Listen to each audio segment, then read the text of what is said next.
ہاں، آپ نے صحیح کوشچن کیا. اس میں قانونی میں آپ 224A میں جائیں تو اس میں پہلے یہ ہے کہ اپوزیشن لیڈر، جس کو اپوزیشن لیڈر بنایا گیا ہے، وہ اور وزیر اعلیٰ بات کرتے ہیں.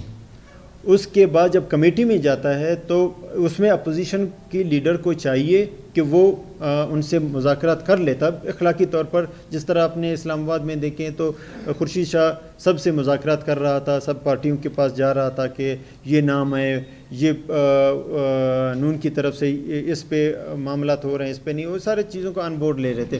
بہرحال وہ ان کا کام تھا اپوزیشن کا. جب یہ جو کمیٹی میں گیا تو اس میں کمیٹی میں یہ ہے کہ آپ نے پورا اپوزیشن سے ایک ایک ممبر لینا تھا. وہ اس پہ کیا کہتے ہیں، اس کے مطابق، جس کے اسٹرینتھ کے مطابق آپ نے ایک نام لینا تھا. تو اس میں پختونخوا کے 13 MPs ہیں، 13 ہیں مولانا واسع اور اس کے جو الائز ہیں ان کے 13 دوست ہیں، اور 8-9 کے قریب ہیں نیشنل پارٹی کے. مسلم لیگ نون کے 2 MPs ہیں.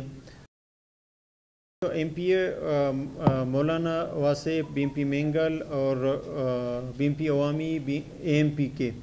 انہوں نے بالکل جب انہوں نے میڈیا میں آنا شروع کر دیا، جب انہوں نے اسپیکر کو لیٹر لکھا کہ ہمیں تو کسی نے آن بورڈ لیا نہیں ہے اس میں، تو یہ تو کہیں سے لگتا نہیں ہے کہ یہ ہم سے، اس میں لکھا ہوا ہے کہ آپ ان تمام پارٹیوں سے بات چیت کر کے آگے چیزوں کو لے جائیں گے. تو اسی لیے وہ کورٹ گئے. تو ہم نے دیکھا کہ یہ چیزیں پہلے انہوں نے کوئی بات نہیں کیا، ہم نے بھی بات نہیں کیا.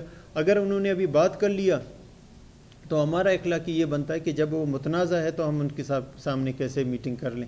تو اسی لیے ہماری پوزیشن نہیں، ہم تو یہ روٹین میں جا رہے ہیں نا. کل تو ویسے بھی فائنل ڈے ہے.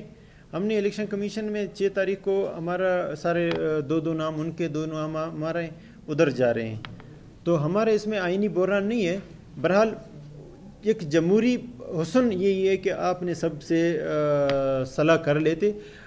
جب آپ کے پاس جو وہ اگر اس طرح تھا تو اس ٹائم اگر باقی اپوزیشن والے بھی کہہ دیتے کہ اس کے ساتھ مذاکرات کرنا، کیونکہ کورٹ نے کوئی فیصلہ نہیں دیا.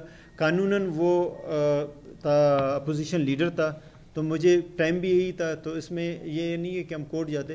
تو اس میں پوزیشن یہی تھا، میں نے اس کے ساتھ مذاکرات کرنا. اس میں 1 to 1 اس میں یہ کہتے ہیں کہ جی ہمارے پاس اختیار نہیں رہا